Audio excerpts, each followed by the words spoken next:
Howdy, everyone. Welcome to Dangerous Thoughts on Unsafe Space. I'm Carter Laren. Dangerous Thoughts is a show we do every Wednesday where we help explain what the hell went wrong with Western civilization. Where did the philosophical and psychological necrosis come from, and how can we use the Enlightenment principles of reason and individualism to rekindle the Western spirit, fight the globalist elites and their minions who are bent on destroying it? We are streaming, I think, today on Rumble, which we've just started to do, and on Twitter, which we've also just started to live stream on. But as usual, on YouTube, Odyssey, DLive, and did I say Utreon? I don't think I said Utreon on that as well. Today, we're going to have a discussion about the concerning rise of tensions between Russia and the United States over Ukraine. This discussion might perhaps challenge the narrative of the corporate press. And I've got a special guest that's going to join me in just a moment. But before we start, just a couple of reminders. If you don't subscribe to Unsafe Space, you may be subject to economic sanctions. And I can't promise that the military option isn't on the table. So please do the smart thing there and subscribe before I have to go find Lockheed Martin as a sponsor. I do want to thank the financial supporters. Without you, we really wouldn't be able to make this show or any show on Unsafe Space. So please take a moment to go to unsafespace.com. Click on some support us button or something to that effect. All financial supporters get to be in our Discord server so that they can yell at me directly. And depending on your name, level of support, you get your name and credits. You get a cool little mug, that kind of stuff. All right. Let's get into the meat of this discussion. We're going to have a discussion about the situation in Ukraine. And before I introduce our guest, I want to talk to those of you who tend towards conservatism, who happen to be in the audience. And I know it's not a lot of you, but there's some. I'm just going to ask you to remember, you have spent the last couple of years in opposition to the deep state on items like COVID policy, some of you about the election. You have recognized the corruption and malfeasance within a variety of three-letter agencies on a lot of topics. You've even been called Russian bots yourself. So keep an open mind and consider that maybe, just maybe, the deep state is your enemy on the Ukraine situation as well. And beware of the false dichotomy.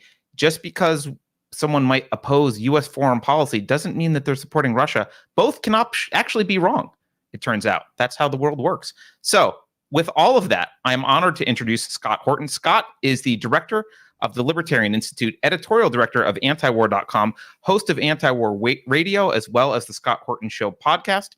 He's the author of several books, including Fool's Errand, Time to End the War in Afghanistan, and his most recent, Enough Already, Time to End the War on Terrorism. You can follow him on Twitter at Scott Horton Show, or you can go to scotthorton.org. Scott, Beverly, put him on screen. There we go. Scott, welcome. Thank you for joining. Happy to be here. Thank you for having me. Well, let's just dive in. Let's unravel some narratives. It's always boring to say, let's start in the 1780s. So I'm not sure we have to spend a lot of time on ancient history.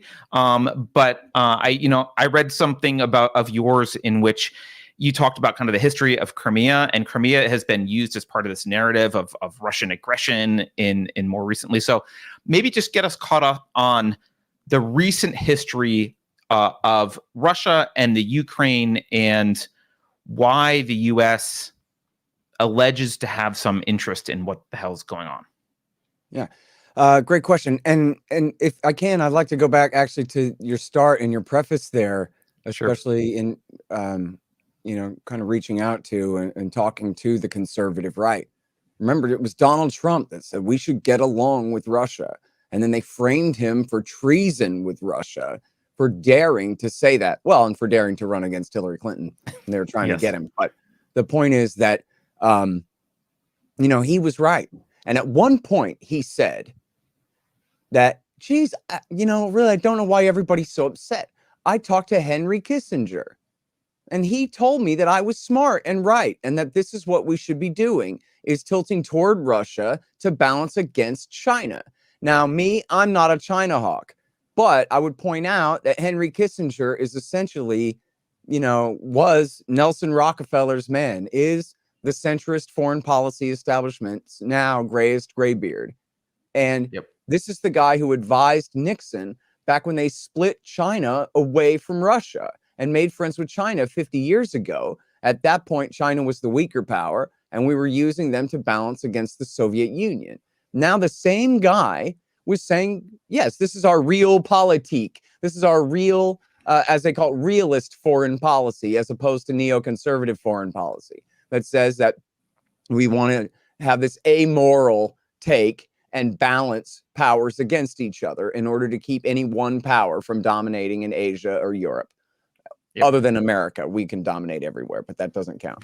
So, in other words, this is not just the point of view from antiwar.com. This is the point of view from John Mearsheimer, the dean of the Realist School at the University of Chicago. It's the point of view of Jack Matlock, the second to last ambassador to the Soviet Union. It's the point of view of Ray McGovern, who was the former chief of the CIA's Soviet division back in the bad old days of the Cold War. It's the point of view of a lot of people who are real experts on this. For that matter, it's the point of view of Pat Buchanan and the paleo-conservative, who are all hawks against the communists. But as soon as the Soviet Union ended, they said, that's it. We should abolish NATO and come home. So this is, it shouldn't be taken as some kind of alien or fringe or even libertarian position, as much as just it's the position of the people who are not the hawks and are not hell-bent on this conflict. And there's a lot of people like that, regardless of the way TV portrays it. You could Google right now and look up John Mearsheimer gave a speech called Why the Crisis in Ukraine is All the West's Fault from 2015. And, again, he's the dean, as they call him, the most credible leading member of America's Realist School of Foreign Policy at the University of Chicago. So, I think it's important, especially to bring up what Trump had said here repeatedly about why can't we get along with Russia? Their civilization is not so alien from ours. The days of the communists are over. It's been 30 years. Just last Christmas was the 30th anniversary, the final end of the Soviet Union. So when people talk about, oh, there's a crisis over there, there's a crisis over there, the burden is on the Americans to explain why, one, this is all their fault, not our side's at all, and two, why it should be our business now. And instead, all those questions are left begging. The whole situation is framed as Russia is about to attack their neighbor. Will we get involved now or won't we? Will we defend this poor, weak country, even though it risks war with Russia? This is just, it's a lie in the setup. It's the same question as, do you think that we should attack Iraq now? Or should we give the UN weapons inspectors a little bit more time and then attack him? Those are your two choices. You don't get a third one. That's, the hawks on one side and the doves on the other, and you're supposed to pick. And then, but as you were implying there, when you're talking about COVID or when you're talking about Russiagate, for example, the truth is not somewhere in between. These people are liars, right? The Russiagate thing was 100% false. Carter Page, it turns out, was a loyal CIA asset. And every time he ever spoke to a powerful or influential Russian in business or government, he went straight to the CIA and debriefed them about every syllable out of their mouths. And then the FBI pretended for 3 years that this guy was Putin's handler of Trump, and that he was how we knew that our president was a guilty traitor. And the whole thing was just an absolute lie from the beginning. So that's how much credibility these people deserve. The people who lied us into Iraq, who lied us into Libya, who lied us into Syria, hell, who lied us into Afghanistan, and who have essentially taken all of the aggressive positions here and put Putin in the situation of having to respond. Now I'll get to the details in a second because that's what you asked me. But just to make it clear, I'm not endorsing everything Putin ever did in his life or with his presidency. But I am about to make the case that this is all Bill Clinton, et cetera's fault, that they picked this fight and that everything, and that the very worst things that Putin has done, especially his intervention in Syria and in eastern Ukraine, that those things are reactions to absolutely horrific American foreign policies that never should have happened in the first place. In both of those cases, choices made by Barack Obama. Okay, so that ought to help make it easier for right wingers too. That a lot of the worst decisions here were made by the Democrats. Yeah, I mean, Obama's hand in Kiev, I'm sure you'll touch on, but like, right, that this is. But even go to Libya. Vladimir Putin stepped down and was cooling his heels in the parliament as the speaker of the parliament for a little while. They thought it might be for 2 terms or something, and it was his man Medvedev, the new guy, the young guy, was in there. And Hillary Clinton, remember, came with the reset button, the big red reset button, and said, let's get along with Russia. Mitt Romney's a kook. He wants 80s foreign policy. Mitt Romney, who's nothing but George W. Bush, essentially, right? Not Donald Trump. Right. He wants to have this hawkish foreign policy. And the Barack Obama people, they know better than that. They want to do this big reset. But then what happened? The first thing she did was she convinced Medvedev to vote for the UN Security Council resolution, or at least abstain. I forget now. I need to check on this.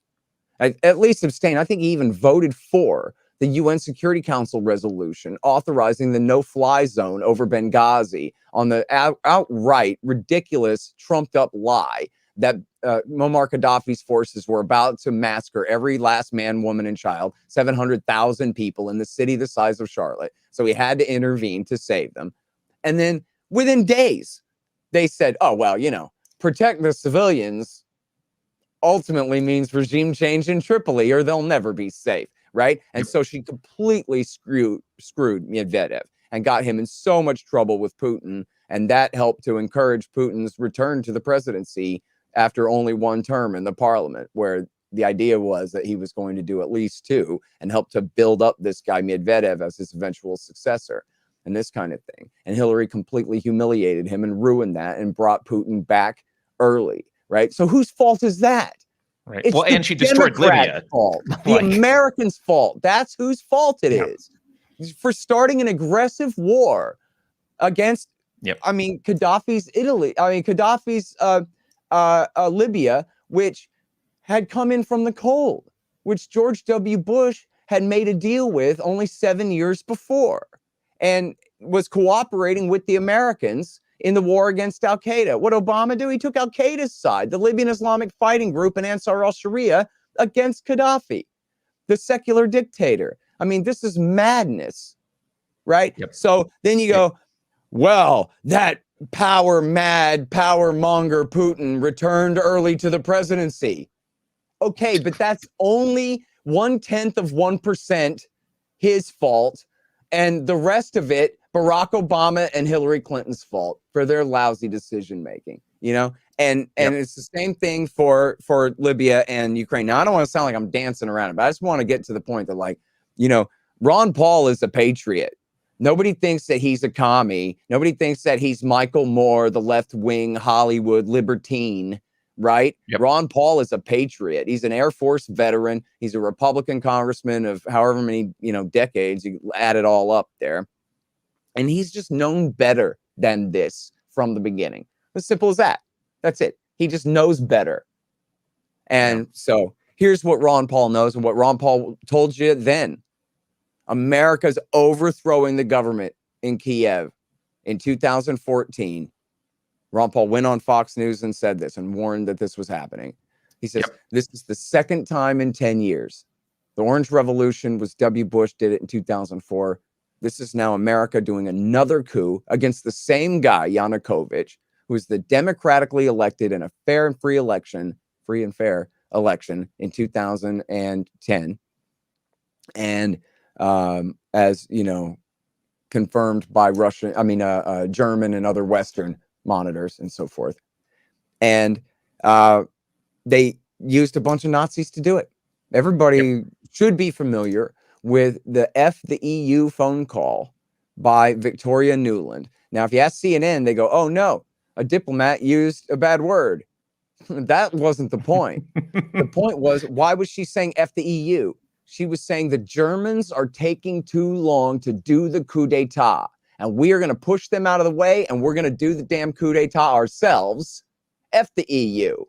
They're taking too long. That was the whole thing. And people can listen to that thing on YouTube right now. The whole thing is there, where Victoria Nuland, this is Robert Kagan's wife, Barack Obama's Deputy Secretary of State for European Affairs. She's on the phone with Jeffrey Pyatt, the ambassador to Ukraine.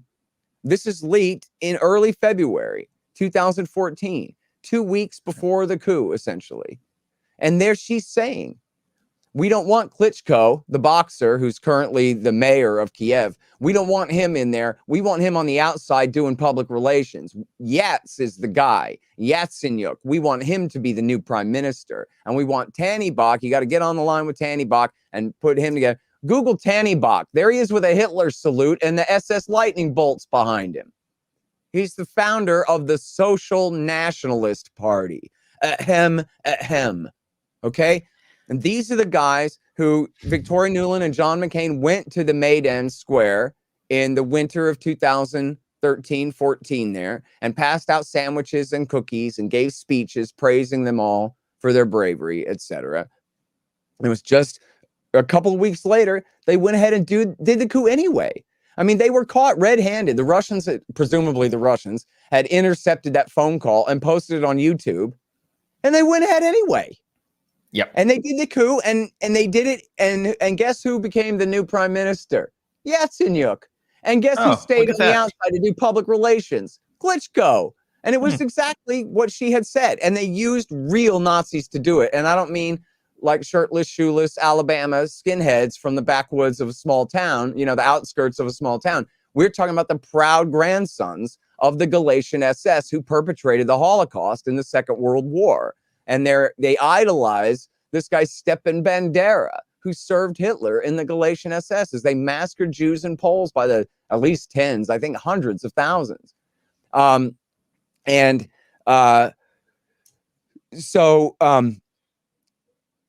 as a result of that, well, the first thing that the new coup d'etat government did was they outlawed Russian as an official language. Well, that's like half the population speaks Russian and not Ukrainian. And so that was essentially an outright declaration of full-scale culture war from one half of the country against the other. And they backed down a couple of days later, but the damage was done. The intent was laid bare there. And then the next thing that happened was a few of the pro-Western leaning former presidents, 3 or 4 of them, signed a letter saying now is our chance to kick the Russians out of the Sevastopol naval base. Now, here's where we get to the 1780s. Right at the time that America's making peace with Great Britain at the end of the Revolutionary War in 1783 was when the Russians were kicking the Turks out of the Crimean Peninsula and seizing it for Russia. Okay, so in other words, if New York State and Massachusetts and Virginia belong to the USA, Crimea belongs to Russia. If you believe in nation states at all, I'm an anarchist personally, but I also like to argue with all other things being equal here on the planet we live on.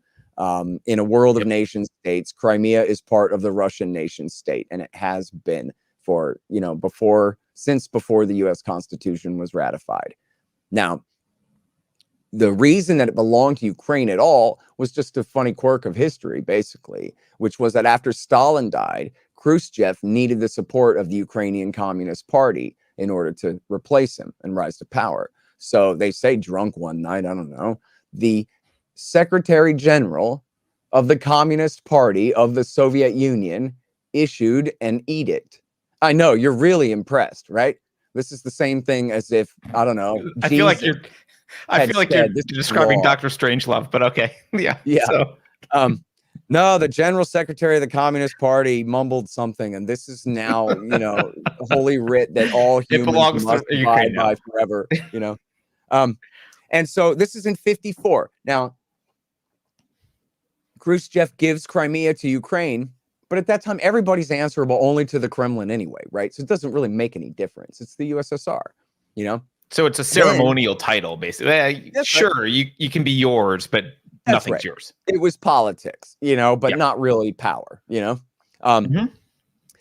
Then at the end of the Cold War, again, 30 years ago, even Ukraine and Belarus went free and independent from the Soviet Empire. The last little bit of it was completely gone. And the Russians signed a deal with the Ukrainians that you guys can stay the sovereign state over Crimea as long as you let us keep our naval base at Sevastopol, and we'll pay a lease for it. Now, that status quo held for 25 years until Barack Obama used a bunch of Nazis to overthrow the government in Kiev for the second time in 10 years. And then, you know, shortly thereafter, all the former presidents say, now's our chance to kick the Russians out of there. At that point, Putin had his Navy essentially take their rifles and go outside and stand on street corners and just say, this belongs to us now. That's it. And they ran the Ukrainians off. I don't know if you know this. I don't know if people listening know this, but it seems relevant to me. No one was killed in the takeover of the Crimean Peninsula. There was not an invasion. There was not a single battle. It was just, they went outside and said, yep, this is Russia again. And there's footage that I saw then. I don't know if anybody has this anymore. There's footage I saw then of the Russians firing 2 warning shots over the heads of some Ukrainian soldiers. And they tell them, you boys better turn around and go the other way. And the Ukrainian soldiers say, you know what? We agree with you that that's a great idea. And they turn around and go the other way. And that's it. That was the big battle of the invasion and the taking of Crimea. That's the big annexation. Well, can we also just, I don't think people understand the importance of the Sevastopol port to Russia too. This is not an insignificant thing to say, we're going to take over the port and kick them out, because this is, I think this is their only, is it their only port on the Black Sea? Or it's like, that's right. It's their, and it's their only warm water port all year. That's ice free year round. Otherwise they got to take off from the north, which is all iced in the wintertime. And this it's a big deal to say they're going to kick them direct access to the Mediterranean. So again, if you go back to, you know, again, this is all America instigating this just to stick it to the Russians, not to the Soviet Union, to the Russians. And you can read, you know, Zbigniew Brzezinski, you know, speaking of Henry Kissinger, his Democratic counterpart, you can read Brzezinski talking about, this is how we really stick it to them. This is how we make them not even a regional power anymore, but just some tiny scumbag little country with no power at all, as we take that Crimean Peninsula away. And there's a clip, actually, a speech where Putin was joking around and saying, you know, we thought about how nice it would be to visit our NATO friends at the naval base down there for the holidays. And we just thought, you know what, that would be great, but it would be even nicer if we kept the base and they came to visit us. So our American partners, we sure love them. We'd love to have them for the holidays at our Sevastopol naval base. You know? Now, for people who don't know, talk about the Crimean population, because this is not, my understanding is that the population in Crimea isn't wanting to go back, be part of the Ukraine. This is not, there's not like a lot of upset about Russia. Yeah. Well, I think there must be some. I mean, they held a plebiscite after the fact, to be clear here. The Russians went out and took the thing, and then they held a referendum. And the referendum said that 90-something% of the Crimeans wanted to join the Russian Federation. And then there were German polling firms and others that came out and verified that it was at least in the 80s. It was super duper majorities. I mean, better than 75%. Way, way, way up there that wanted to join. Now, there is, I forget the exact demographics. I think it's something like 80% ethnic Russians, and then 10 or 15% Ukrainians, and then the rest are Tatars, which I'm not an anthropologist or anything, but I'm pretty sure are Turkic folk from, left over from back in the old Ottoman Empire, back when they ruled it, back when. So I'm sure there were some of those, especially Ukrainians and some of those Tatars, who really did not want to go back to Russian control. And so that sucks for them. But still, you know, dealing in a world of nation states. And look, for that matter, the Russians aren't, according to the world law that everybody signed on to after World War II, the Russians aren't supposed to change their borders through force and coercion. And that's breaking the law. But again, it was it's against the law for America to overthrow the government in Kiev twice in 10 years too. and to use a bunch of Hitler-loving Nazis to do it. And so, it was against the law when America went around the United Nations and used NATO to bomb Serbia, to break Kosovo off from Serbia.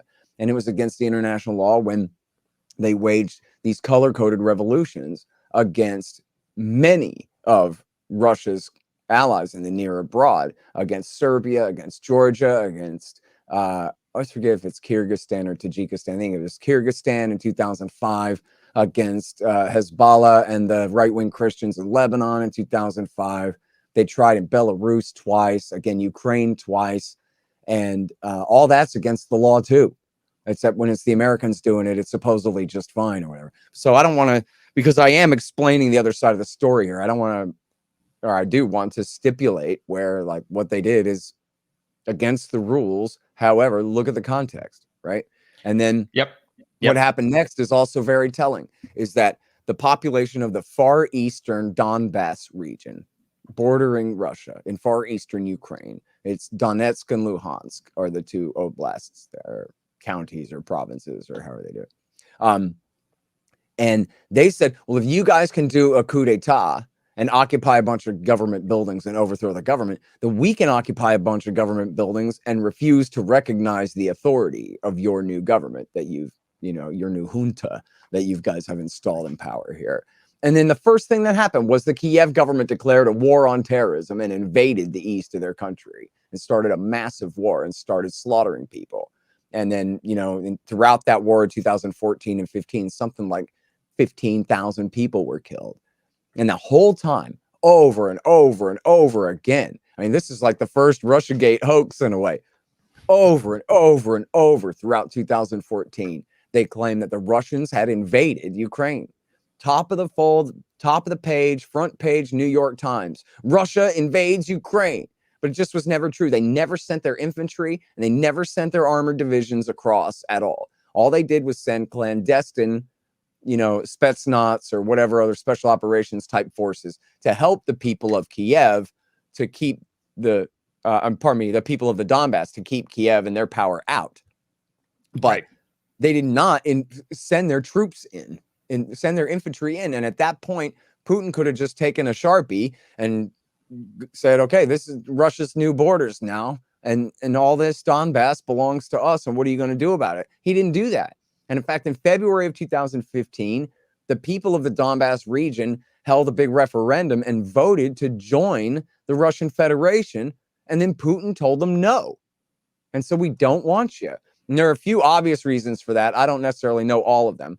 But first of all, the population of the far east of Ukraine is really old and mostly would be a bunch of pensioners and a net drain on the central state rather than, productive citizens.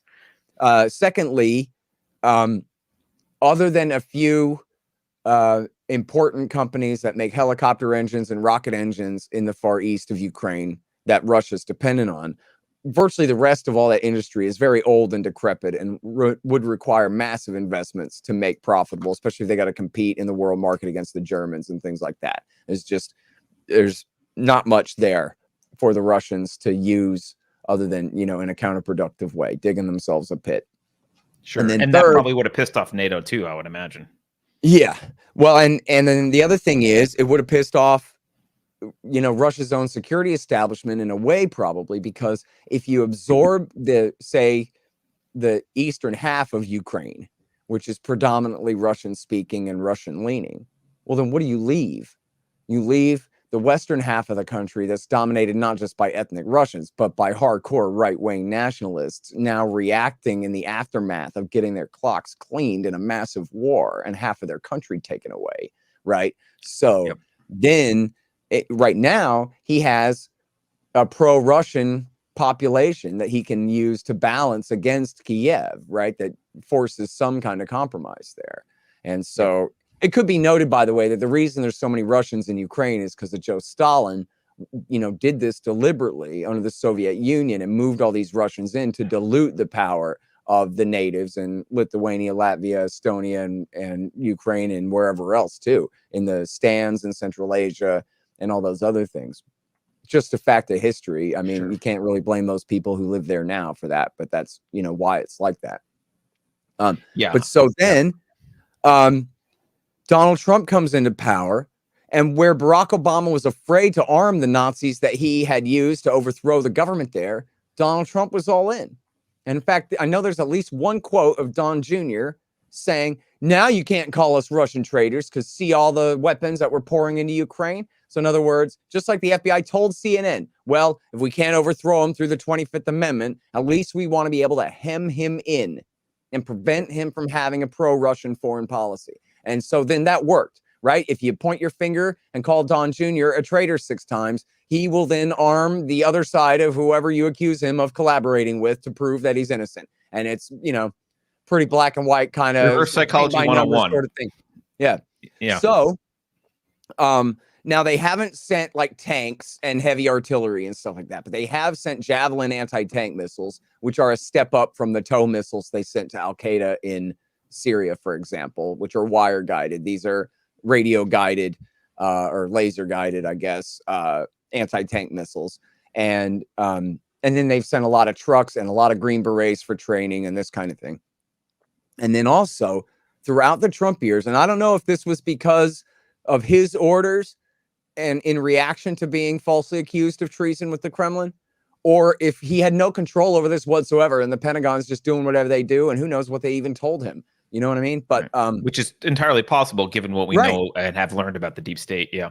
That's true. And also about Donald Trump, that he has such ADD that they could get away with that because he's too busy watching CNN talk about, you know, the color of his tie or whatever, and not paying attention to anything important going on actually with power in the government. So, but anyway, the point being that the Navy was extremely provocative in sailing warships into the Black Sea, the Okhotsk Sea, and the Baltic Sea, and testing Russian defenses. And then the same thing with the U.S. Air Force, sending heavy nuclear bombers into right up to the borders of Russian airspace in the Black Sea, the Baltic Sea, and I guess in Eastern Europe, over NATO countries in Eastern Europe, and in the Far East. The Sea of Okhotsk there is north of Japan by the city of Vladivostok on the far Pacific coast of Russia.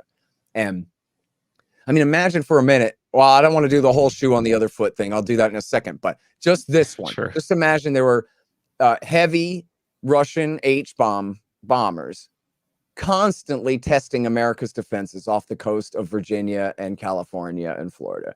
And that's what we've been doing to them over and over and over and over and again. We fly 12 and a half, 13 miles off the coast. 12 miles is international air, you know, recognized airspace. Like 12 and a half, 13 miles off the coast, watch them light up all their defenses to take a measure of their capabilities and all of these kinds of things.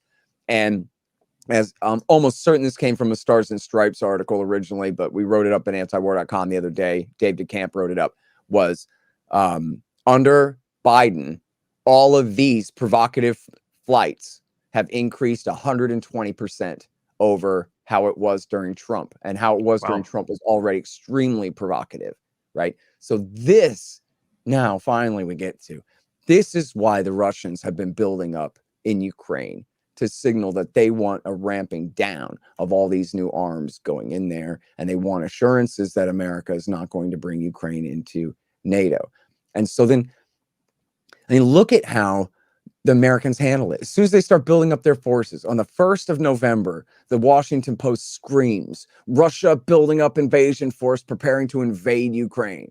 Well, it's February the 2nd as we're recording this. They haven't invaded Ukraine, and they have explicitly denied that they have any intention to invade Ukraine this whole time. And they haven't, pardon me, they haven't been especially coy about it or anything. They're saying, look, and in fact, when the Americans first started making a big deal about this, the Ukrainians said, what are you talking about? They're not preparing to invade.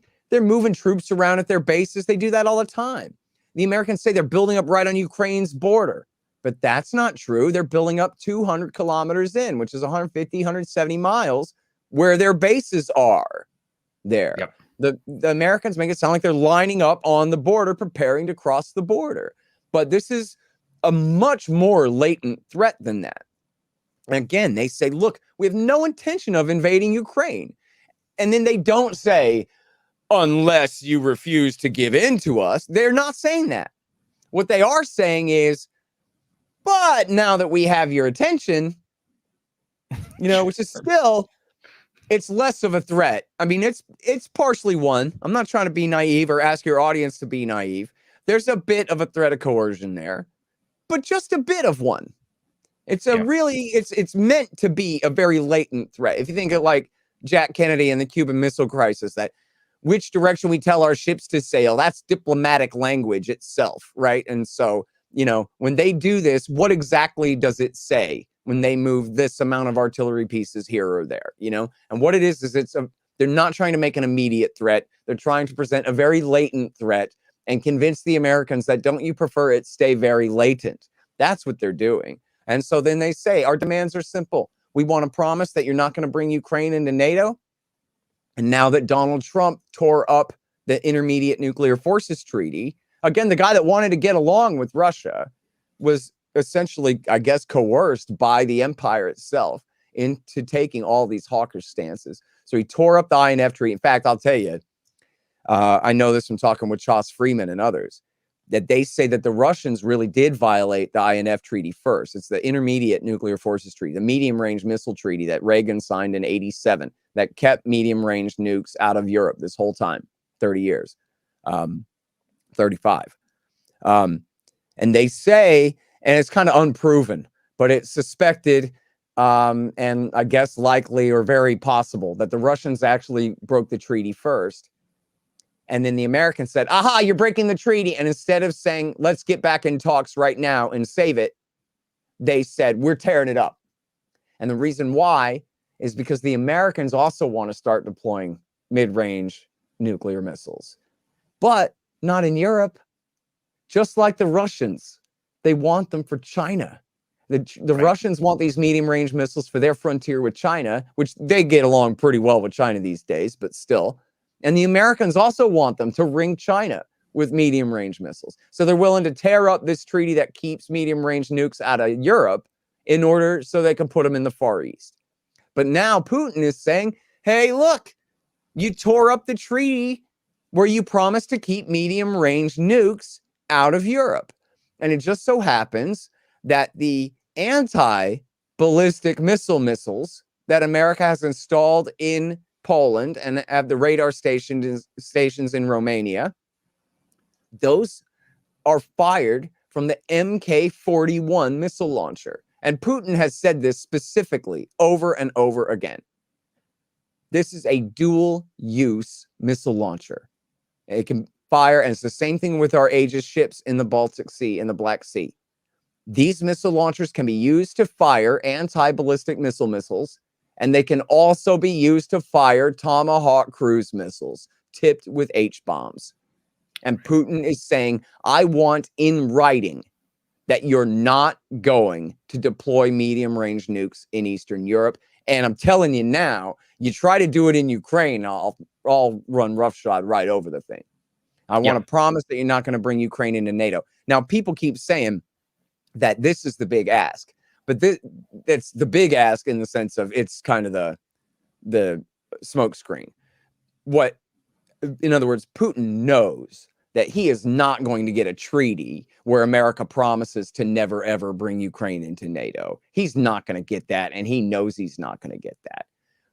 But presumably, he's willing to settle for very firm assurances that Ukraine will not be brought into NATO. And Biden has already said that, look, nobody's talking about bringing Ukraine into NATO. And I believe on the December 30th phone call, he said, we definitely won't anytime in the next 10 years, which is past the date of the expiration of his presidency, even assuming his reelection. So the indefinite future here. And he also said, oh, missiles, we have no intention of putting anti-missile missiles or any other medium-range missiles into Ukraine. And then it just leaked yesterday. I don't know if you saw it, but we'll be running it on antiwar.com. I think it's probably already up on the top of the front page, and it'll be Ray McGovern has a new piece about it for tomorrow, where it leaked to a Spanish newspaper, the American response. And I have Biden that. I have that leak. Yeah. So Biden in there says, not only are we willing to give you assurances that we will not put these dual-use missile launchers into Romania and Poland, we are willing to talk about establishing a verification system so that you can rest assured that we are not deploying Tomahawks here. Now, just get back in the damn treaty. Just re-sign the INF treaty. And instead, I guess they're not going to do that. I think the Russians are pushing for that. And the Americans are saying, well, we won't get back on the INF treaty. Now, this is the terrible, evil, horrible, reckless Donald Trump who would do such a thing. Why can't Biden just get back in the deal, right? He's apparently, they're now finally trying to get back in the Iran deal. Their whole idea is that Donald Trump is the greatest aberration that ever happened to the U.S. presidency. Well, fine. Undo the horrible things he did, and then just blame those things on him and move on then. We need that INF treaty. Ronald Reagan signed that INF treaty. And I mean, it was one of the most heroic things that any man had ever done when they went and hammered that thing out and pulled all the Pershings and all the medium-range missiles out of Europe. For them to go back on this now is completely crazy. So anyway, that's the true nature of what's going on here, is that the American government has, you know, especially, well, W. Bush with the Orange Revolution, but then especially ever since Obama did the coup of February 2014, and then all through the Trump years and through the first year of Joe Biden, this has all been American aggression and provocation, essentially painting the Russians into this corner where they have to do something. And look, I encourage people, you know, there's so much propaganda about this thing, you know, but just go and actually look at, for example, Oliver Stone's interviews with Vladimir Putin. Anybody can watch these on YouTube or wherever, Amazon Prime or whatever it is. They're easy to watch. And like, yeah, the guy's a politician and a pretty ruthless head of state, a former intelligence official. You know, he's no wilting lily or anything, but he's also not a raving madman. He also is essentially, you know, they say he's such a sociopath. Well, good. Apparently he's an emotionless kind of a creature. And no matter how much the Americans provoke him, he says, you know, our American partners sometimes make decisions that we disagree with, and we wish that they would think twice about the way that they do things.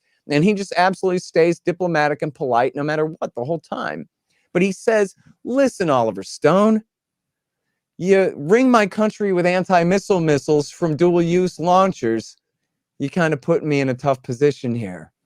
And Stone says, listen, man, you know that ballistic missile defense is just a boondoggle in America. This is the politics of American capitalism, right? Is contracting. Pentagon contracting is how these corporations reach into the taxpayers' honeypot and take their billions. And so, come on, we're not really trying to achieve a first strike capability against you, Putin. We're just, you know, getting some money stolen. And Putin goes, yeah, I know that, but still, what am I supposed to do, Oliver Stone? You know, you're surrounding you're undoing mutually assured destruction in favor of a first strike capability. My job is, I cannot allow that. Okay, this is fair. All right. And then what did he do? And this is W. Bush's fault, because it was W. Bush that tore up the anti-ballistic missile treaty in 2002. Or 2001. And yeah, right after Putin called on September 11th and said, I'm your humble servant. What can I do for you? Our airspace is open to you. Our former bases in the stands are open to you. Whatever we can do to help you kill bin Laden and his friends, we're your humble servant. Like 2 months later, before the year was even over, Bush tears up the anti-ballistic missile treaty and makes an absolute monkey out of him. And started this whole process of putting these missiles into Ukraine and into the Czech Republic and Romania and Poland, and claiming that this is to protect Poland from a first strike from Iran. When W. Bush first said that, I can't find this anywhere. I looked for it everywhere. I couldn't find it anymore. But I remember this, that Bush at one of these G7 or G8 meetings, I'm pretty sure it was a G8 meeting, but it was some meeting in Europe, where Bush goes, listen, the reason we got to do this is we got to protect Poland from Iranian attack. And the place just busted out laughing. They couldn't help themselves. They just started laughing because that's completely stupid, right? But then Obama comes in and Obama goes, yeah, we're doing this because of Iran. And everybody's like, oh yeah, everybody knows the centuries-long ongoing enmity between Iran and Poland. Yeah. Iran, which doesn't have missiles that can get anywhere near Poland and doesn't have nukes and is not even pursuing nukes to shoot at anyone at all. Yeah, I'm sure that's what's going on here. And I'm so sure that, Putin and his military and foreign policy establishment were completely bamboozled by that too. Oh, don't worry, boys. They say it's for Iran, not us. As they're putting in the pointed ability this way, to not that way. down. Don't worry. Right. Yeah.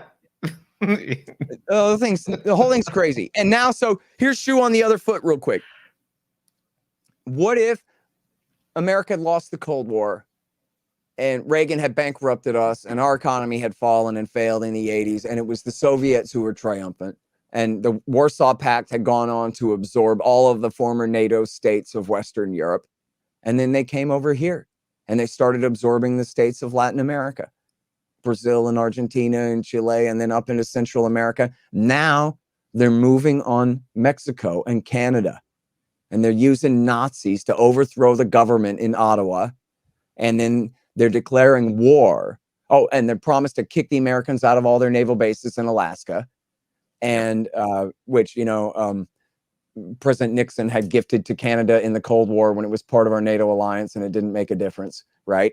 Now they're going to kick us out of Alaska, and they're going to declare war against the dissidents in British Columbia, in Vancouver, who refused to accept the new coup d'etat junta, and kill 15,000 of them in this war. And as I described this right here, that and your audience all agrees too, everybody knows, we would go to nuclear war. America would not allow that to happen whatsoever. And we probably wouldn't even send conventional forces into Canada. We probably would just nuke Moscow. We would probably go to general nuclear war if they dared to even consider this kind of thing. And remember, when they put missiles, medium-range missiles in Cuba, Jack Kennedy said in no uncertain terms, I will burn this entire planet to the ground before I let you keep medium-range missiles in Cuba. Get them out of there now. And that was the level of brinksmanship the Americans were willing to go to on the installation of nuclear missiles in Cuba. And so, but meanwhile, America is Christopher Reeve's Superman, the nicest guy who ever lived, maybe Jesus during the Sermon on the Mount, right? But Vladimir Putin is the world's most dangerous psychopathic killer. And he's supposed to just sit there and take it. He's supposed to just accept that America can do whatever it wants in what used to be Russia's sphere of influence, that they are to have no sphere of influence whatsoever, where our sphere of influence is the entire sphere of the planet Earth. And where the Monroe Doctrine said, you stay out of the Americas and we'll stay out of Europe. Now the Monroe Doctrine says, you stay out of everywhere, the planet belongs to us. And anybody, and look, all we're doing is spreading peace, right? Like they say, they call an alliance with the America, they call it extending our nuclear umbrella. Well, first of all, we don't have an effective missile defense that's an umbrella that protects anyone from incoming nukes. That's not what that means. It's just a figure of speech, meaning that if you're an ally of America, no one will ever, ever, ever mess with you, because they know that that will then be messing with us. And no one would ever, ever, ever mess with us. So therefore, we can expand NATO, despite H.W. Bush's promises in 1991. We can expand NATO right up to Russia's borders, into the Baltic states, Latvia and Lithuania and Estonia. We can threaten to bring in former Soviet Georgia, which is in between the Black Sea and the Caspian Sea and the Southern Caucasus Mountains, which not 1 in 10,000 Americans could find on a map for you, to bring into the North Atlantic Treaty Organization, which was created to defend Western Germany, France, Belgium, Denmark, Spain, and Britain from the USSR. That doesn't exist anymore. And hasn't this whole time. And I'll shut up after one more thing, which is I'll urge everybody to check out my Twitter feed at Scott Horton Show and click on media. You know, you can do like likes and retweets or whatever. You click on media there and just page through, because in just the last few days, I've posted a few things of interest for you there, including an open letter written in 1997 by some of America's most prominent war hawks, including Paul Nitze, Robert McNamara, and Stansfield Turner, Richard Pipes, and Edward Luttwak, all condemning Clinton's planned NATO expansion and saying you should not do this, and with explicit reasoning why. That this alliance was created to deter the USSR. It does not exist. And so, but it will be taken by Russia as still being an anti-Russian alliance. And so we'll be picking a fight with the new government of the people who just overthrew the communists for us. It says it'll also raise all this tension between the Eastern European nations that are brought into NATO versus the ones who aren't. It'll heighten ethnic tensions in the regions where there are high levels of Russian populations, Russian-speaking populations in these countries, and it'll lead to tensions about whose side those people want to be on. All these things, it has all these predictions about the kind of chaos that'll come from this. And then even better than that is now a word from X. And this is the horrible Thomas Friedman writing in the New York Times in 1998. But he's interviewing George Kennan. And George Kennan was a State Department official, the ambassador to the Soviet Union, I believe, who wrote the anonymous essay on the sources of Soviet conduct for Foreign Affairs, the Journal of the Council on Foreign Relations, in 1946. And this was the article that inaugurated the quote-unquote containment policy of the Soviet Union. He was the one who coined that phrase and said we have to contain the Soviet Union by building up all our allies on their periphery and all of these things. And now he gave this interview to Thomas Friedman in 1998, and he's absolutely as mad as hell. And he's just condemning the senators. He says the senators aren't even interested in foreign policy. They just want Polish votes in Illinois or whatever it is. They have these parochial concerns and they don't understand what they're doing. He says, don't people see these aren't the communists? These are the men that overthrew the communists for us in the greatest, virtually bloodless revolution in world history that ever happened. And now the people who are expanding NATO are saying, I'm paraphrasing pretty broadly here, but you can read it yourself. They're saying, look, we're just expanding peace, right? We're expanding our nuclear umbrella in a way that just means the more people who are under it, the less fighting there will ever be. And so this is all positivity. This is all fine. It's just more people to have dinner parties with on the European cocktail circuit or whatever. But there's not a danger here. This is not against Russia. We like Russia. Now it's fine. And Kennan said all the people who are telling us that this is not directed at Russia, that this is not meant to threaten them in any way, they are going to provoke Russia to react because it is a military alliance encroaching toward their former sphere of influence. And when they do react, then all the people who are now telling us don't worry about it will then say, see, that's how the Russians are. They're so dangerous. They're so aggressive. And that's why we have to build up our alliance in Eastern Europe to defend Europe from Russian aggression. And Kennan says, but that's just not right. Yeah. It's us. We met the enemy. It is us. And that is what's going on. So there you go. I mean, there you have it. That's these guys, you know, before NATO expansion ever actually kicked in, the first countries, Poland and Hungary and whoever else I forget, were brought in 1999. So this was in 1998. Imagine Robert McNamara. Did I mention McNamara? Paul Nitze. Yep. I mean, McNamara was the self-confessed butcher of Asia. This is, you know, one of the most violent Americans who ever lived. And in his role in Korea, for that matter, Japan, Korea, and Vietnam. And he said, this is crazy. We should not do this, and signed the open letter saying that we should not be doing this. Paul Nitze was known as George Kennan's right-wing competitor. Kennan wanted containment. Paul Nitze wanted rollback. He was the guy that wrote NSC 68 that said essentially America must take the position as world hegemon and roll back Soviet communism and all this. These were the men who said, don't expand NATO. Don't do it. James Baker III and George H.W. Bush, they promised we would not expand NATO 1 inch east of Germany if Mikhail Gorbachev would allow the reunification of Germany and pull his troops out of Eastern Europe. And they broke that promise. Bill Clinton broke that promise. W. Bush and Barack Obama and even Donald Trump brought in Northern Macedonia and Montenegro. But Bush and Obama both brought in numerous countries. Bush brought in the Baltics. Obama brought in the Balkans. And Bush promised in 2008. Oh, one more thing. This is in my media thingy too. The anniversary was yesterday. It was first of all Bush in the Bucharest Declaration. No, that was different. Maybe it was the Vienna thing. I forgot what it was called. Maybe it was the Bucharest Declaration of 2008. W. Bush said we're eventually going to bring in Ukraine and Georgia, and we're putting them on the fast track to join NATO.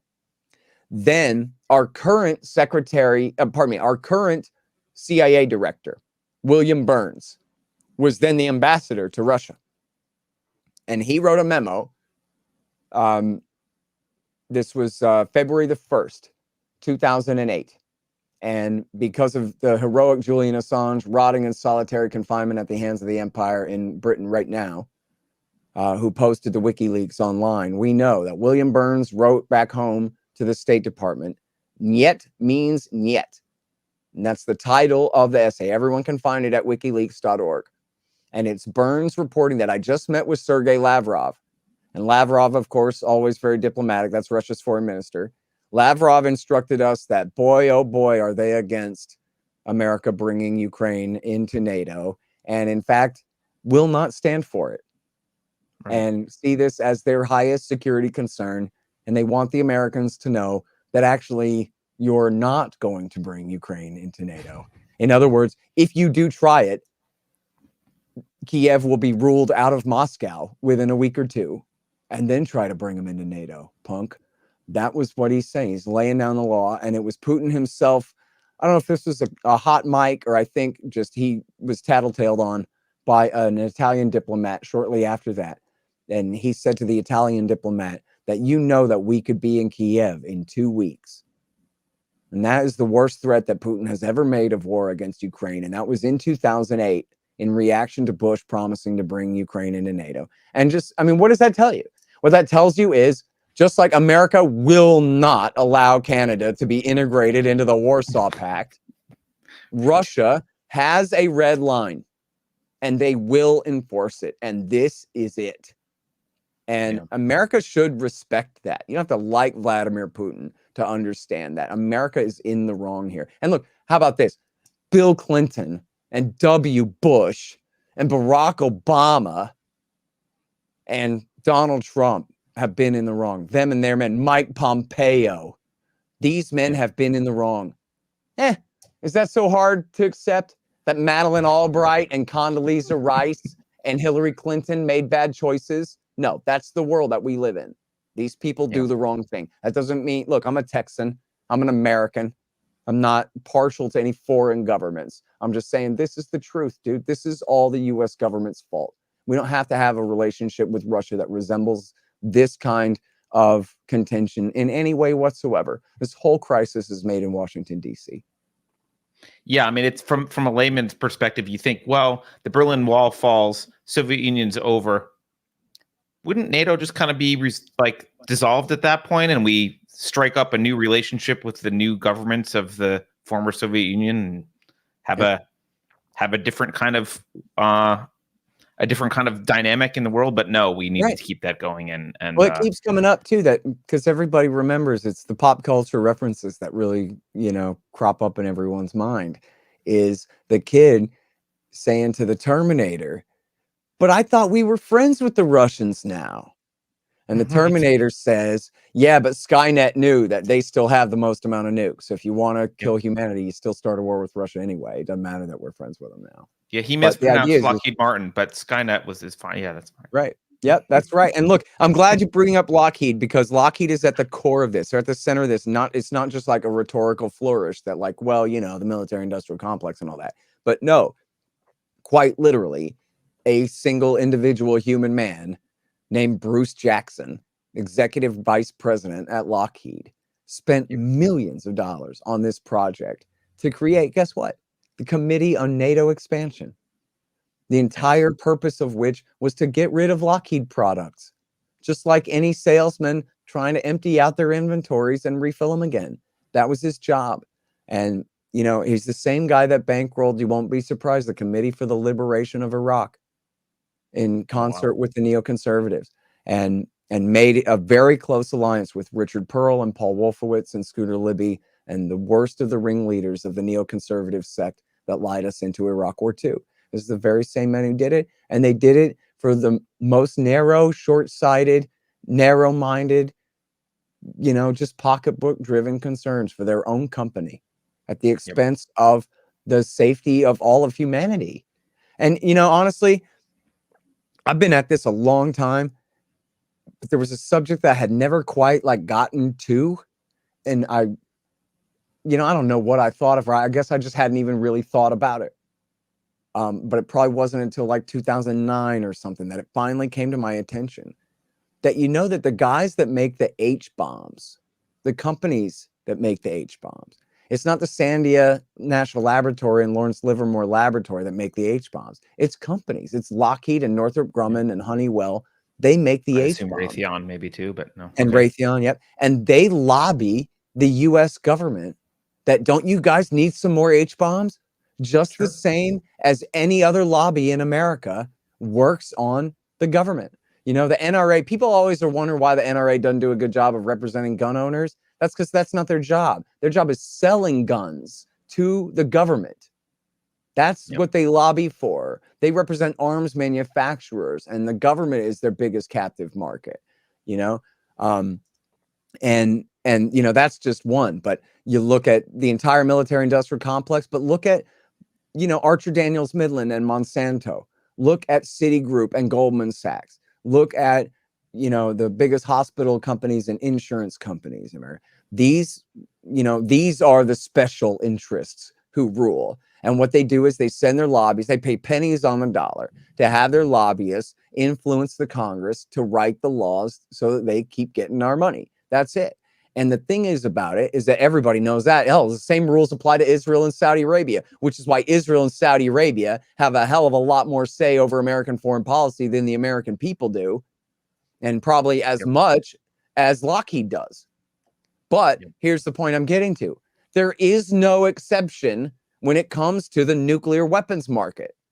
And somewhere back in your brain from leftover from when you were a little kid or something, there may be some misconception that H-bombs are a demand-driven business and that the military decides exactly how many H-bombs they need, and then they acquire that many, and then that's it. What are you telling me? That you have people who make H-bombs influencing the policy to make sure that we have an aggressive foreign policy that requires a permanent stockpile and an ever-growing and an ever-needing maintenance stockpile of nuclear weapons? Yep, that's exactly how it works, all right. And you can see this, you know, this was just in the news. This made major news last week, in mainstream media, major news last week, that the head of Raytheon was recorded on a conference call bragging that all the war in Yemen, the genocide and treason in Yemen, and all the tensions in Ukraine, man, this is great. We're going to have a great quarter this time, everybody, on the conference call.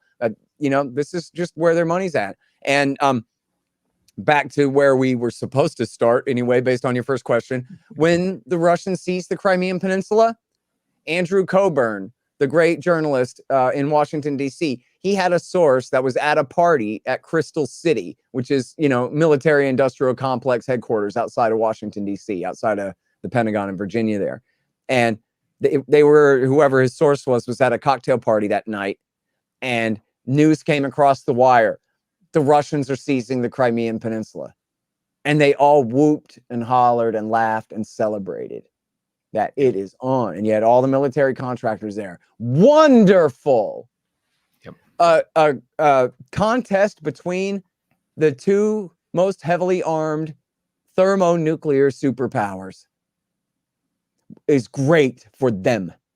Yeah. But meanwhile, all of the other 7 billion members of the human species are put at risk over this. And we know now enough about the effects of nuclear winter to know that if there was a full-scale H-bomb war between America and Russia, that first of all, northern human civilization would be essentially wiped off the face of the earth in in the wars. I guess if Europe stayed out, then they would just have the pleasure of starving with the rest of humanity, because the smoke would go up far above the clouds into the stratosphere, where the rain cannot rain it out and clean the sky out. And it'd be like the Matrix, right, where they black out the sky, nuclear winter, and you'd have, out of the 7 billion people alive today, or 7.5, whatever it is, we'd be down to low millions, maybe, in the very, in Australia and Argentina and the very lowest places in the southern hemisphere. And I guess the bunkers in Colorado, where the scumbags who got us into this mess will be able to have their underground gardens and whatever, and live in their underground cities for however many years before all of humanity has to start over again, going from, with literally billions and billions and billions and billions of people starving to death because of you just have absolute massive crop failures across the entire planet. And in fact, they say now that they think even a limited nuclear war of a couple of hundred A-bombs between India and Pakistan would be enough to kill billions of people through nuclear winter. And that's nothing like what would happen if it was a full-scale H-bomb exchange between America and its allies and the Russians. Yeah. I think people don't, I think the idea, I grew up during the Cold War. Not deep in the Cold War. I'm not that old, but it was still going on when I was a kid. And yeah, I think a lot of people now don't view a nuclear war as a possibility. It seems so fantastical and outside of the realm of possibility. And I think partly they just don't understand how close we've come a couple times in history to actually, but for one officer on a sub in the Cuban Missile Crisis, we'd have been at war. But for one officer in, I forget where this was, in the Soviet Union, also there was a computer glitch, and they thought we were attacking. And he was the only one who was like, well, I'm not going to trust it. But he was supposed to trust. He disobeyed orders and didn't start global thermonuclear war. This kind of stuff, we've come really, really close. And it's not out of the realm of possibility that it happens again. And this time we don't get lucky. Yeah, and in fact, there was one where the Air Force accidentally dropped an H-bomb over North Carolina, and they later found it where 8 out of the 9 fail-safes had failed. And it was only the 9th one that prevented the nuke from going off. But what would have happened if the nuke had gone off? They would have accepted responsibility and said, sorry, we accidentally nuked our own country, or they would have blamed it on Russia and escalated right there. Yeah. Yeah. At 50-50. Right, at best. I don't know. I think they would blame. I would put my money on blame on Russia, but okay. I think so. Rather than take responsibility for just that kind of level of negligent failure, they would figure out a way to make it somebody else's fault and then have to do something about it. And I think you're right about the fantastical part in people's imagination. If you look at the think tank studies that talk about war with Russia and China, or read the major news coverage of them in the Wall Street Journal and these kinds of things, they're constantly running war games about what it would be like to have a conventional war with Russia in Eastern Europe and a conventional war at sea with China, say over Taiwan. And it goes without saying that they have nukes. Everybody knows they have nukes, but then it goes unsaid. It's just completely left out. And you have study after study after study about how we could fight a conventional war. And you can see, for the Navy, what fun to kind of try to recreate the Pacific battles against Japan in World War II, against the Chinese in the Pacific. And we could just do this, and maybe we'd lose a few ships, but so would they, and whatever. But just nobody mentions the fact of the H-bombs. They just remain outside of the discussion. Not that they're, forgotten, but they're essentially forgotten. They're not part of the discussion of the plan. And you can see why, right? Because if you were at Brookings and you wrote a study that said in one paragraph, well, geez, we can never fight Russia or China under any circumstances whatsoever, period. They're not going to pay you $35,000 for that. Right. You're not going to work at a think tank very long writing studies that say that. And so you end up having, quite literally, years worth of discussions about how we could fight nuclear-armed major powers that completely exclude the presence of nuclear weapons, as though they don't exist, as though we could fight a war, say a conventional war against Russia in Eastern Europe, where one or the other of us wouldn't turn to nukes. And it would probably be the Americans first. The Russians, first of all, got to deal about prevailing winds and all of that. They don't want nukes going off in Eastern Europe, much less in their own country. But also, they're there and we're here. So if America's going to fight a war in Eastern Europe, how in the hell are we going to do that? How are we going to get all of the men and material and supply and everything we need over there to fight a conventional war? We can't. So we resort to tactical nukes is the most likely scenario there, right? And then they project all this crazy stuff about, I mean, I don't know where this really originated. They claim that this is what the Russians have as a doctrine, and the Russians deny it. But the Americans claim that the Russians' doctrine is escalate to de-escalate. And that if we get in a conventional war with Russia, what Russia will do is they'll set off one A-bomb, a tactical nuke, and they'll nuke, an American ally asset somewhere in Poland or something. And they'll say, see, we mean business. And that one nuke is supposed to send the message to the West that they'll use even bigger nukes if we don't back down now. Well, we're not going to put up with that. We're going to nuke, and we're going to escalate to de-escalate. If they try to nuke to escalate to de-escalate, well, we're going to nuke Belarus. And then they better de-escalate because we're the ones who will escalate. Yeah. Well, if that's their idea of what the Russians think, and that's stupid, that'll never work. And if you try it, then we'll escalate right back on you. Then how could they think that it's any smarter when it's their exact same position? And that then the Russians, again, Vladimir Putin, the most dangerous criminal mastermind, psychopath, evil killer, thrower of journalists out of windows in the whole world, he's going to not react. If we nuke Belarus, then he'll climb under his desk and say, oh, geez, we shouldn't have ever, stepped to the Americans. They can never intimidate us, but we can definitely intimidate them. Yeah. And the whole thing is stupid and crazy. It is Dr. Strangelove, by the way. Like, it is Dr. Strangelove. It's the same. I mean, it's, hey, look, it's crazy. Dan Ellsberg, who, was famous for leaking the Pentagon Papers, he was at Rand. He was a nuclear war planner. That's his newest book, is called The Doomsday Machine, Confessions of a Nuclear War Planner. And boy, that's a whole other discussion. But I'll tell you, when he and Herman Kahn went and saw Dr. Strangelove at the theater, they walked out into the bright afternoon sun and both said to each other, Jinx, you owe me a Coke. That wasn't a satire. That was a documentary. Oh, geez. That's how it is. And right up to the point where like one captain could start a nuclear war and no one would be able to stop him. All this hype about the president and the nuclear football notwithstanding. And there are thousands of people throughout the bureaucracy who could start a war. Yeah. And no one could stop them, especially out in the Pacific. I want to, if I still, I don't know how much time I've got, but if I can still bug you, I want to bug you about a couple things. One is I want to ask about, because I think our audience would be interested in this.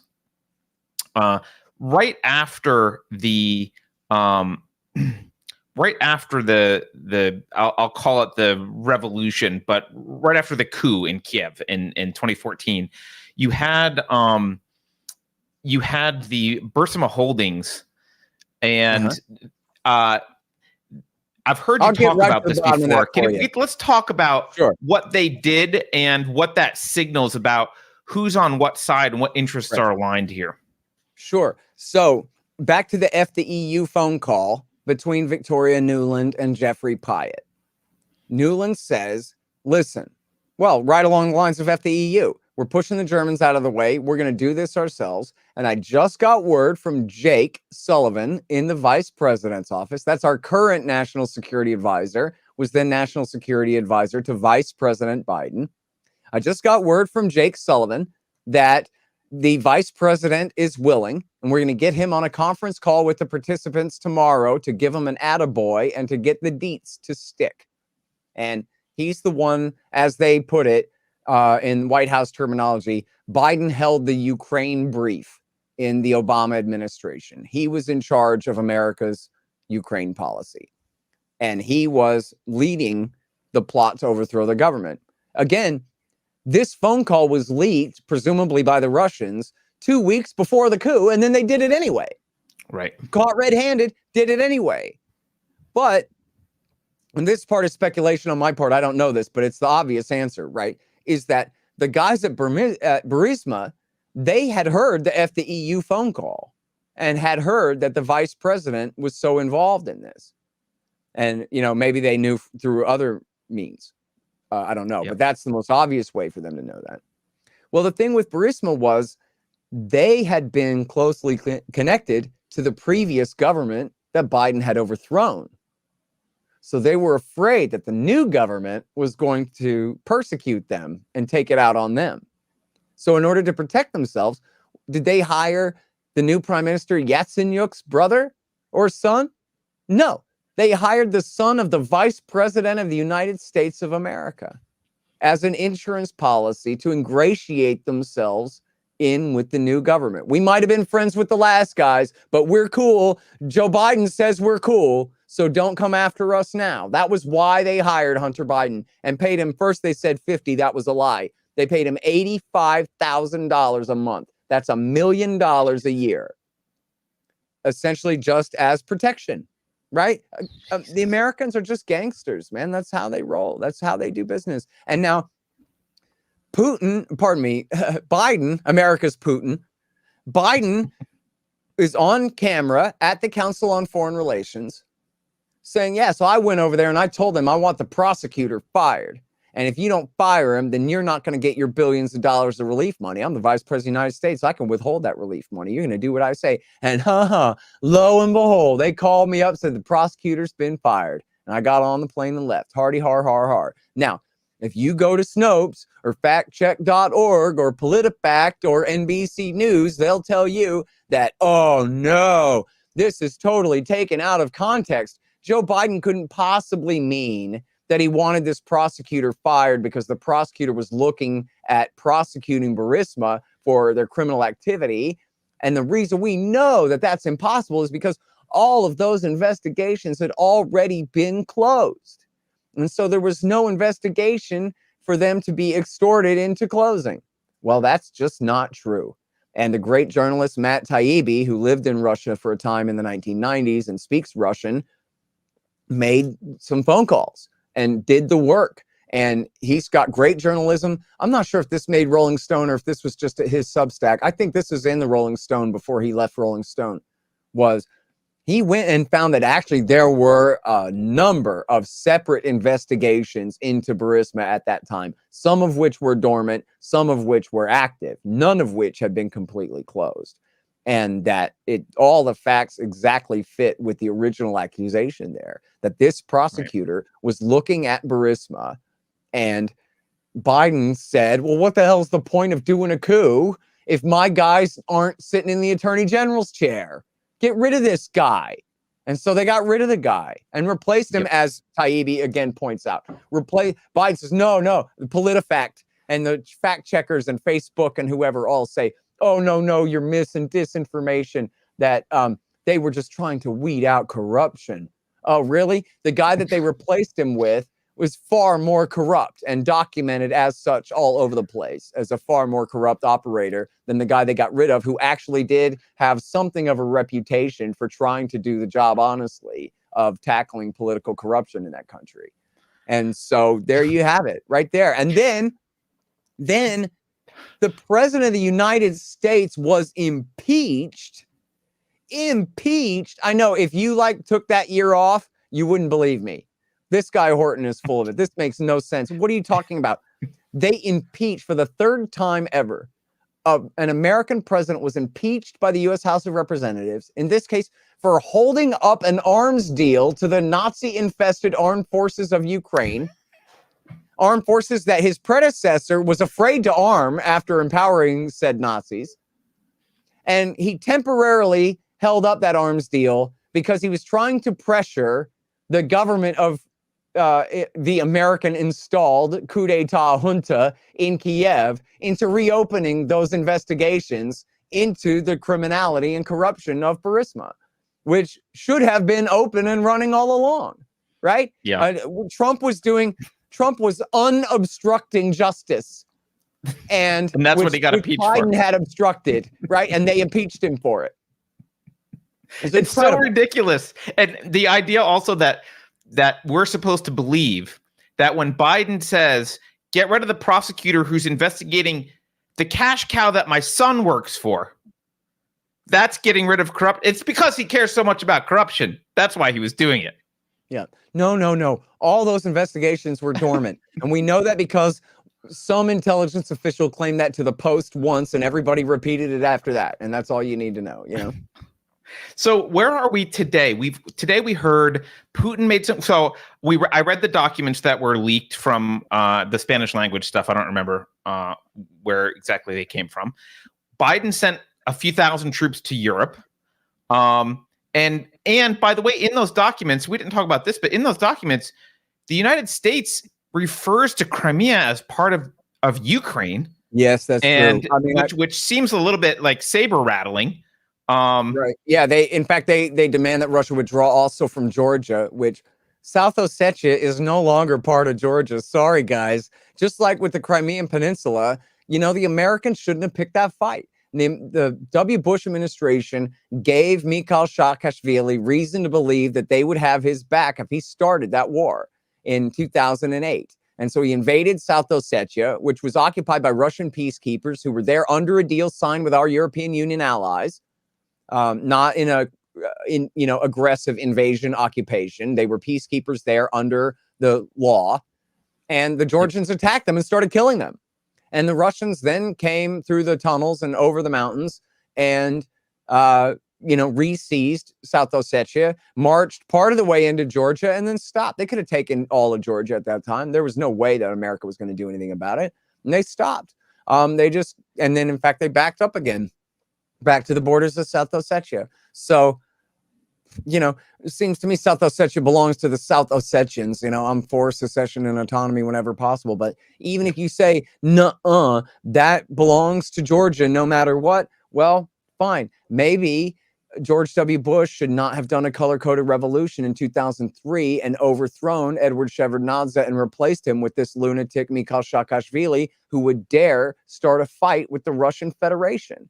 And by the way, it's reported by Ron Suskind, and I forget who the other one was, but there was another reporter who reported the same story, that during the National Security Council Principals Committee meeting, that Dick Cheney said, we should attack the Russians and we should shoot missiles at the Russians coming through the tunnels under the Caucasus Mountains and collapse the tunnels and kill them. And by that point, this is in the summer of 2008. And at that point, Bush was over it and was tired of this guy and said to the rest of the cabinet, anybody else here agree with Vice? We ought to start a war with Russia. And everybody kept their hands down. And he said, okay, thanks. On to the next subject. We're not doing that. And went on. And so the cool, patient wisdom of George W. Bush saved us from a war. His famous cool, patient wisdom. Yeah. Yeah. That a war that his right-hand man, his vice president, and if he had dropped dead of a heart attack, the guy who would have replaced him wanted to start at that time. Yeah. So yes, you're right. That is a part. That's a problem. I did a little tweet thread when I read through the counter proposal here today, and that is a problem, that it begins on the wrong foot, demanding that Russia withdraw from what they call occupied territories. Crimea is not occupied territory. It's part of the Russian Federation again. Those are the lumps. You can dislike them if you dislike them, but those are the facts of the universe. Rand McNally, I think, changed the color of the Crimean Peninsula on their maps and got in political trouble over that. But they're just reflecting reality, man. That is what it is. And, the Americans can bomb Serbia and break Kosovo off, and that's just over Russia's dead body. Those are the Russians' close allies, the Serbs. And we can do that, and that's just fine. That's different. That's us, not them. And thousands of people were killed in that, by the way, unlike what happened in Crimea. Are you optimistic that Putin doesn't want to do anything? Like, I don't know. You at the beginning, you kind of expressed a little bit of optimism that, like, maybe Biden's compromising, but he sends troops. We sent this response that to me looks kind of shitty. Yeah, but it's an anemic Putin, little thing, right? He's sending 3,000 guys. In fact, I just got a Okay. message from an Army officer friend of mine said he's going. Okay. But where are they going? They're going to the Baltic states or to Poland or to Hungary or something, and then they're going to cool their heels, and then they're going to be withdrawn again in a little while. They're not a fighting force.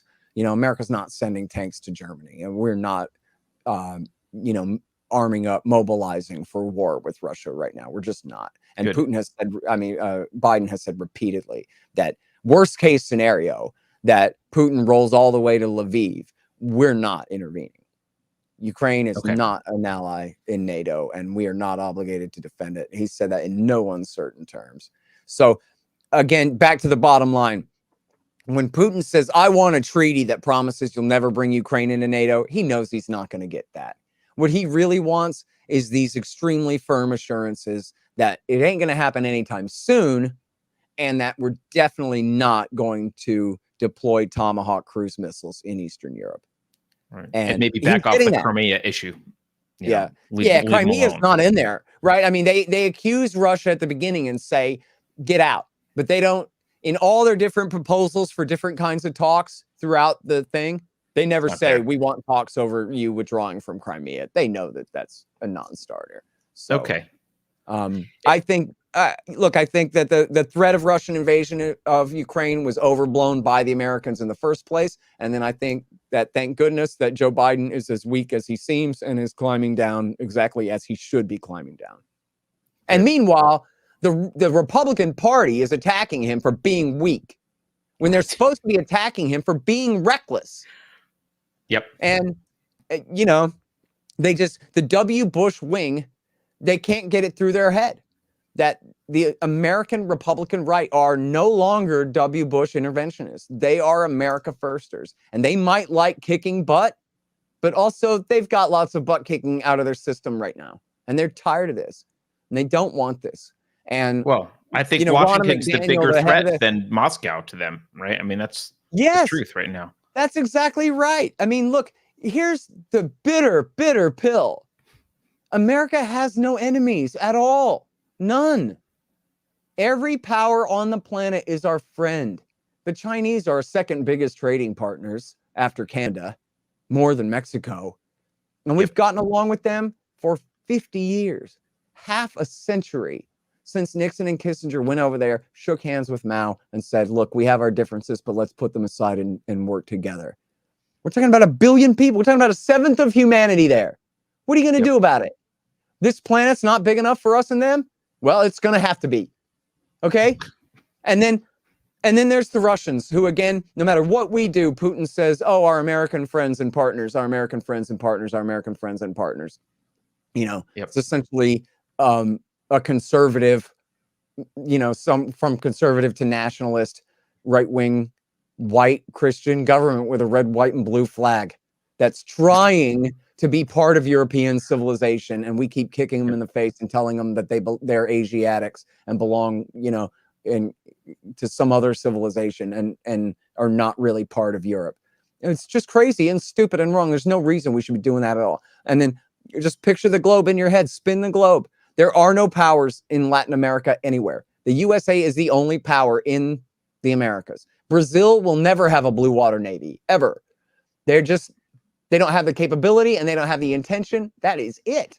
That is it. Yep. Africa, there are no powers. The most powerful nation in Africa is Egypt, and they are 100% lock, stock, and barrel owned by the United States of America.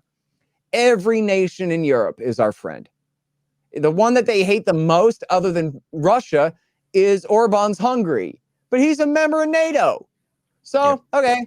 And then who do you got? Iran? Are you kidding me? The Ayatollah with the GDP the size of the southern half of New Jersey or something like that, who has no offensive naval or air force or infantry capability whatsoever, who at worst has medium range conventional missiles that are a deterrent against regional powers, are no offensive threat to anyone whatsoever.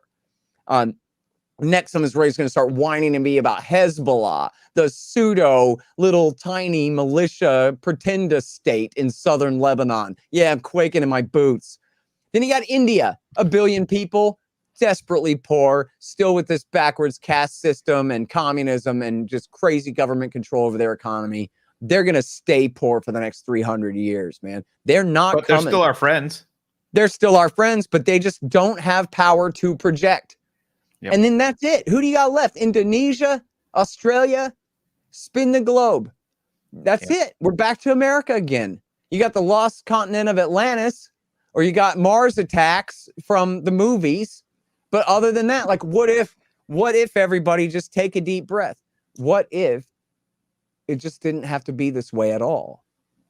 What if we didn't have to have American militarism at all? What if we could just go ahead and adopt the precepts of a limited constitutional republic that, as James Madison said specifically, presupposes a state of peace, except in the most dire emergencies of self-defense of our life and our liberty, our Bill of Rights? It could be. And I'll tell you, man, 30 years ago, Ronald Reagan's ambassador to the United Nations, Jean Kirkpatrick, who is a neoconservative, a former socialist turned right-wing hawk Reaganite.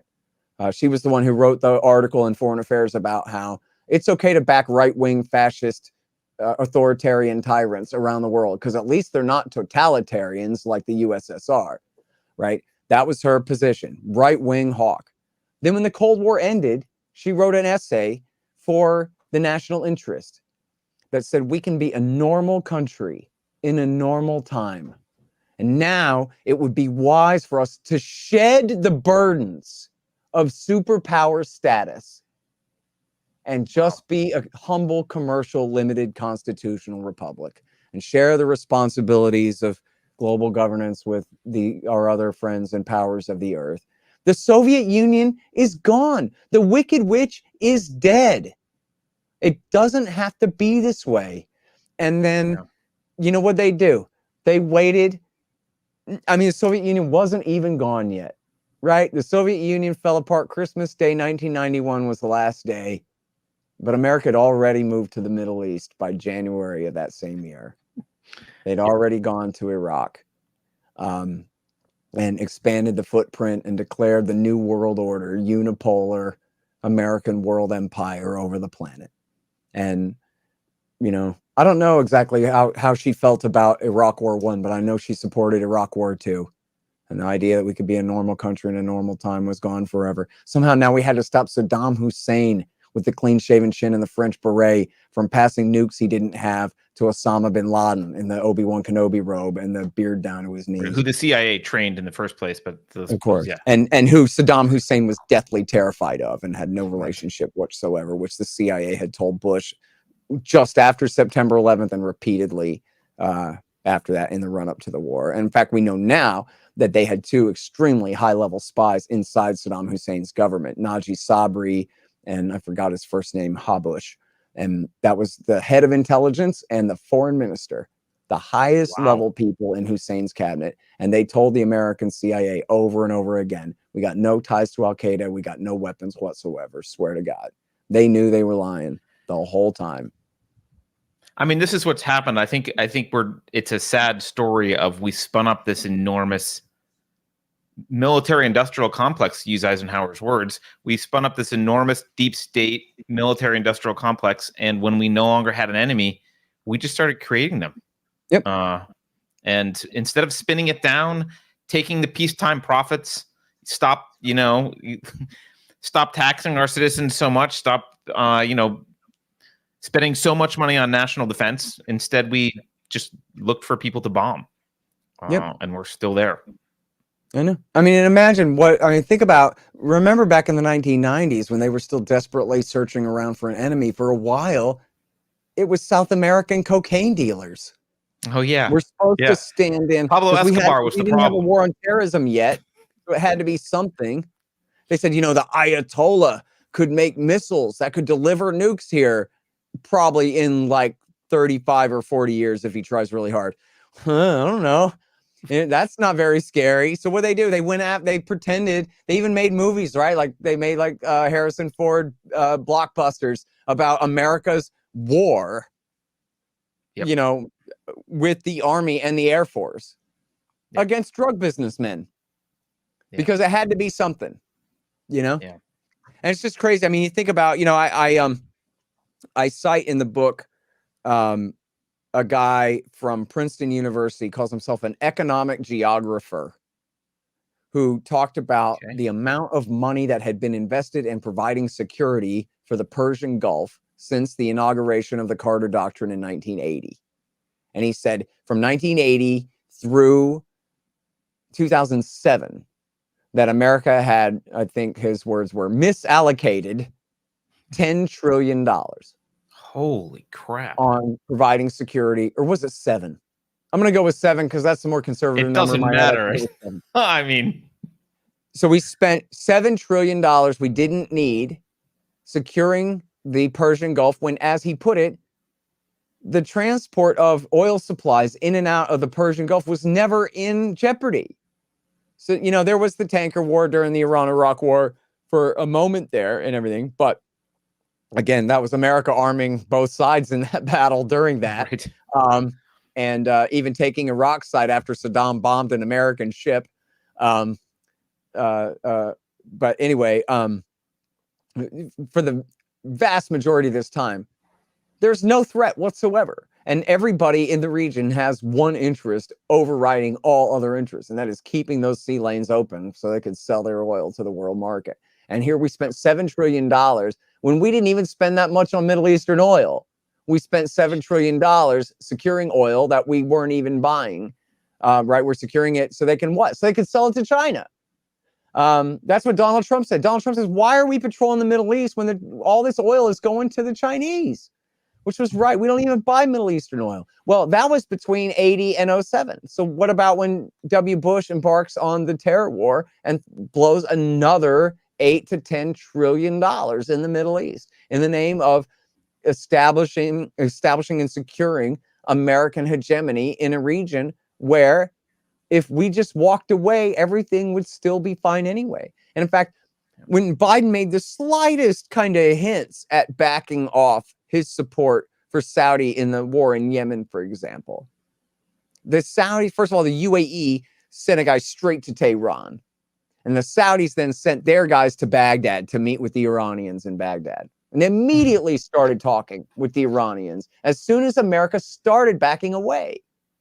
You know, and they just act like, no, we have to hold the whole world down or else it'll all explode into chaos. But look where all the chaos is coming from.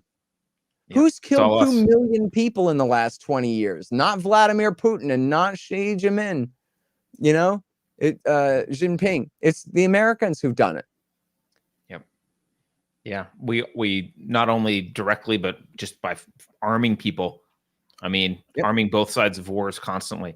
I wasn't going to read a bunch of super chats, but this one is I think a good question, and I mean, I think I know the answer, and you're probably on the same page. But someone says USA's enemies are just shadowy elites now, pretty much, right? Is that? Yeah, that's right. And look, I mean, the real global elite, the most wealthy and powerful people on the planet, and this has been remarked upon for many years now. They just all have so much more in common with each other than they have with us. And so the world is still divided by these nation states, and these politicians still control these nation states, but they don't really identify with the populations of their own countries. They really identify only with each other, their own interests, their own ideas, their own consensus. And then they're stuck with us. They got to figure out how to drag us along, you know, kicking and screaming, to accomplish whatever goals that they have in mind. It's, you know, as the Trilateral Commission put it back in 1973, it's the crisis of democracy. The crisis being that there is democracy, and that when people vote, sometimes they disagree with what we want to do. And that really pisses us off a lot. And so how are we going to confront this crisis? You know? I mean, we saw this. There was a video clip, the World Economic Forum. I forget who was speaking, but just the other day, someone speaking at the WEF, she referred to her and her comrades as the elites. She called themselves. They call themselves the elites. She's like, well, the elites, people don't trust us.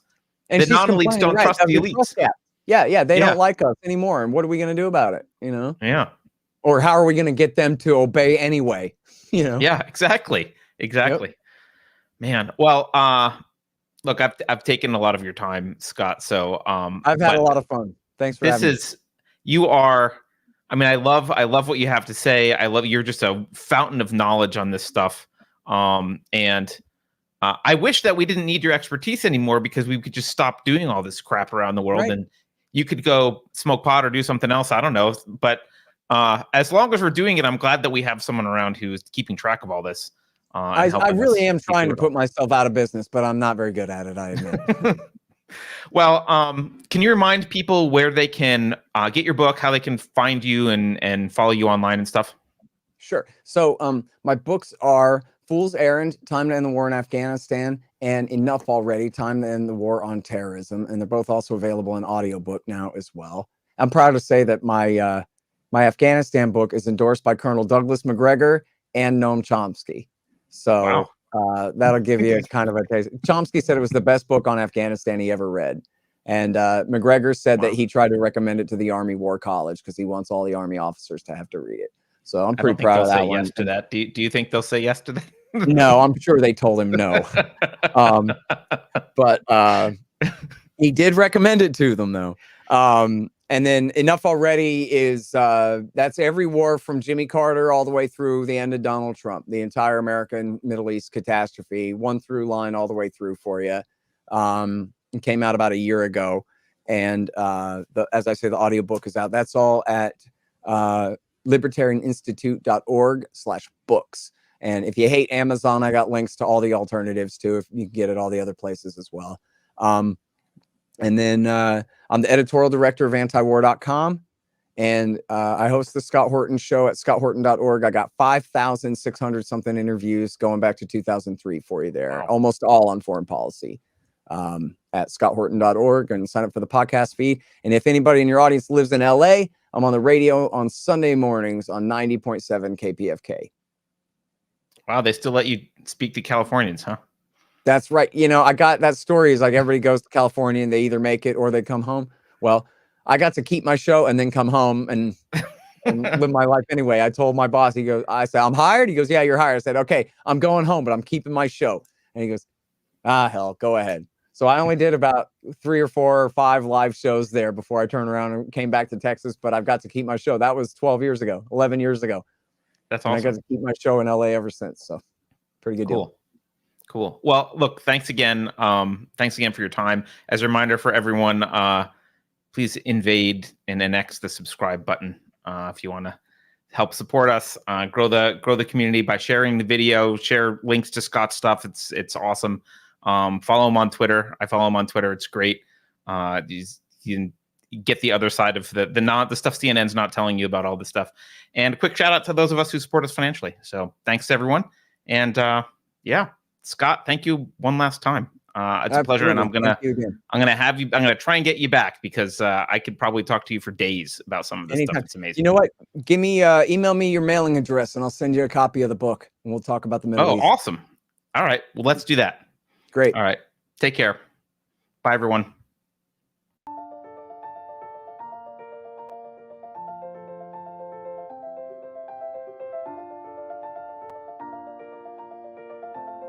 Thanks for spending your time with us today. If you're new to the channel, we have a deep content library that includes discussions with everyone from James Lindsay to Brett Weinstein. So go check it out. And please consider supporting the Unsafe Space team by visiting unsafespace.com/donate. You can find us on a variety of social media platforms, and you can find a community of like-minded individuals on our Unsafe Space Discord server, which is open to financial supporters at any level. See you there.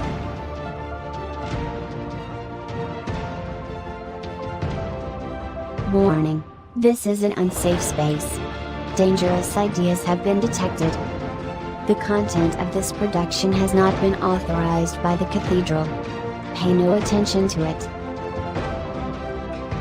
Please download this updated list of contagious individuals.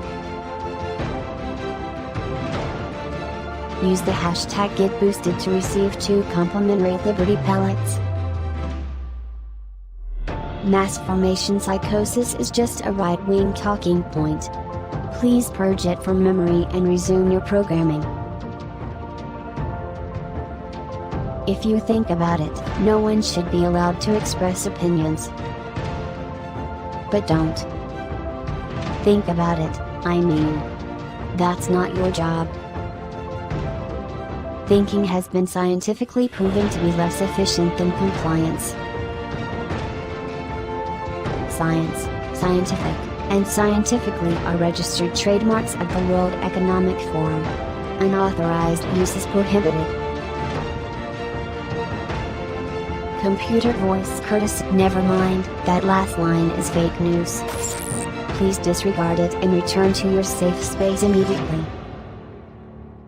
There will be cake.